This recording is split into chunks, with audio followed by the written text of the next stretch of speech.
Here are the deadliest warriors from every time period in human history. Disclaimer: countless people were harmed, killed, punished, and tortured in the making of this video. A deadly snake wraps itself around the face of a sleeping warrior. His wife sees not a threat, but an omen. Just as the snake has wrapped itself around her lover's face, a great power would soon envelop him, leading either to his glory or his destruction. She could not say which. For now, however, he was only a slave, a man who had once served in the Roman army before he was imprisoned for desertion. His name was Spartacus. His fighting skills caught the eye of Batiatus, the owner of a training camp for gladiators.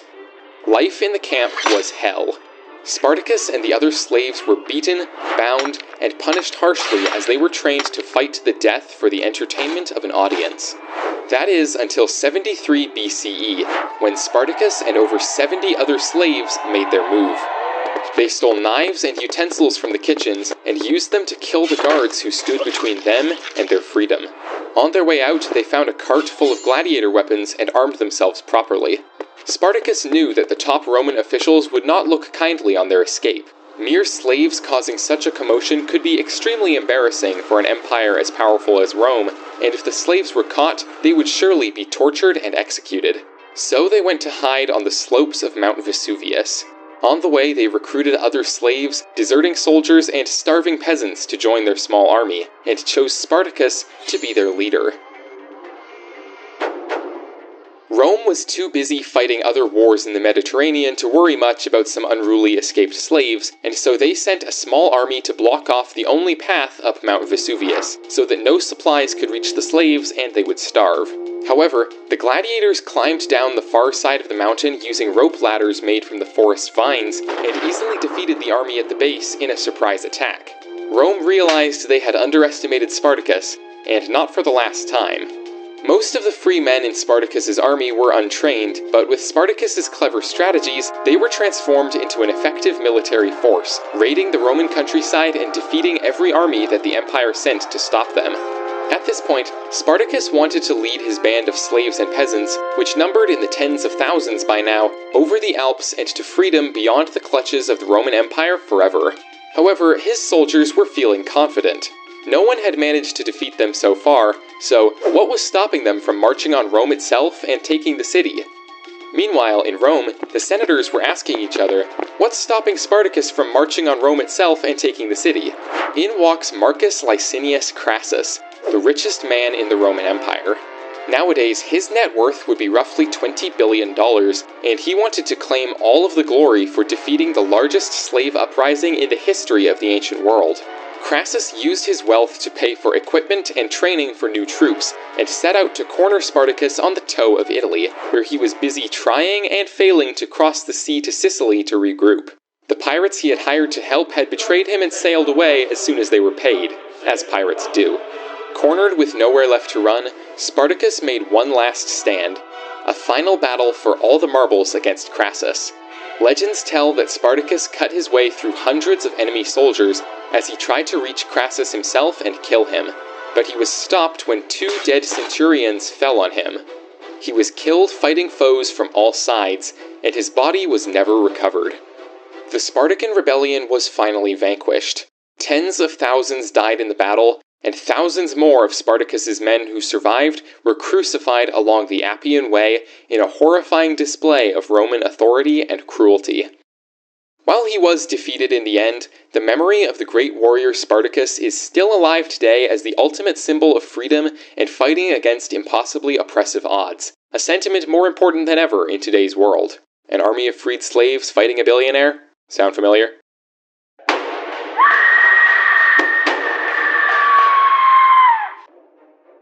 This is Tlahuicol, a deadly warrior living in what is now central Mexico. At the age of 19, he led his tribe into battle against the Aztec Empire. Yes, that Aztec Empire. Now, this was no ordinary historic battle. If the tribe were defeated by the Aztecs, all of their soldiers would be violently sacrificed. Their bodies would be placed on a cold stone atop a mighty temple, and a team of 5 priests would cut open their abdomens, and rip out their still beating hearts as offerings for the god Huitzilopochtli. Wielding an enormous wooden club that a regular soldier couldn't even lift from the ground, Tlawicol was like a one-man army on the battlefield. Bones shattered like glass and blood fell like rain wherever he moved as he smashed his way through his opponents. However, Tlawicol was eventually overpowered by superior numbers, taken prisoner, and bound in chains to be brought before Emperor Moctezuma for judgment. The Emperor was so impressed by Tlawicol's strength that, instead of sacrificing him, he offered Tlawicol his freedom. But Tlawicol refused, saying that it would be dishonorable for him to return to his country after being fairly conquered. Thus, he insisted on dying nobly in sacrifice. But the Emperor really didn't want Tlawicol's incredible strength to go to waste, and offered him the command of an army going up against a tribe invading his frontiers. Tlawicol accepted, hoping to die a glorious death on the battlefield. Tlawicol and his army defeated the invading tribe in a horrifying display of raw strength and true warrior skill.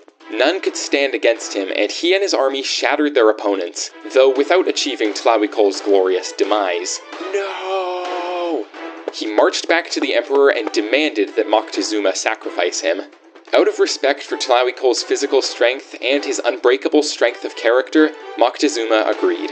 Tlawicol was tied to a stone pillar in an arena similar to those used by Roman gladiators. As an audience of nobles looked on, he was forced to fight 8 famous warriors one after the other, still tied to his stone, with nothing but his wooden club to defend himself. To everyone's disbelief, Tlawicol defeated all of the warriors sent at him, until the 9th managed to stun him with a powerful blow to the head. With the great warrior fallen, it was finally time to sacrifice his heart. In 1584, in the Japanese town of Miyamoto, a woman died in childbirth to bring her son into the world, a baby boy named Benosuke.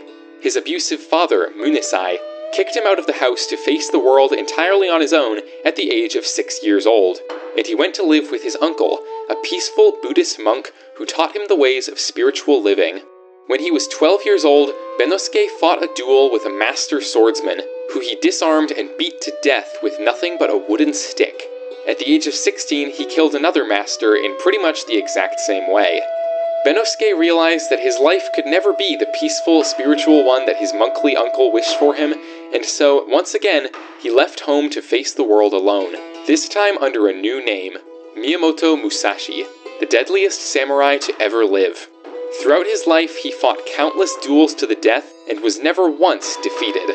If you want to fight this legendary warrior and have any chance of surviving, you'll need to know how he thinks and what you can expect from him. As Sun Tzu once said, know thy enemy.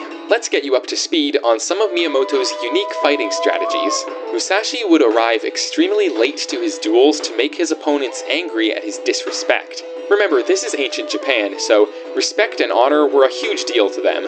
Once his opponents were fuming with rage, Musashi would finally show up, completely calm, and defeat them with his superior precision and cool-headedness. Ambush.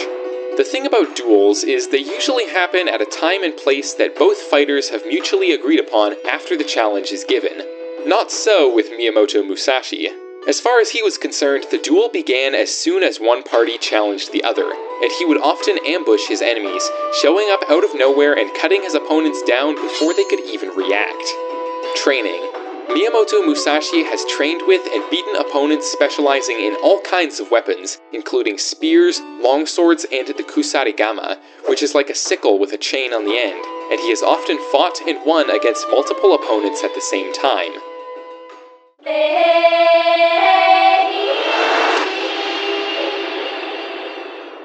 This is the Winter War, Stalin's invasion of Finland in 1939. Snow crunches underneath the feet of a small troop of Russian soldiers traveling across the frozen landscape. Suddenly, a gunshot rings out. The soldiers see no enemies, but one of them drops dead. It's as if he's been killed by a ghost of the winter. The soldiers panic and run for cover, trying to locate their attacker. Another shot rings out, and another man falls.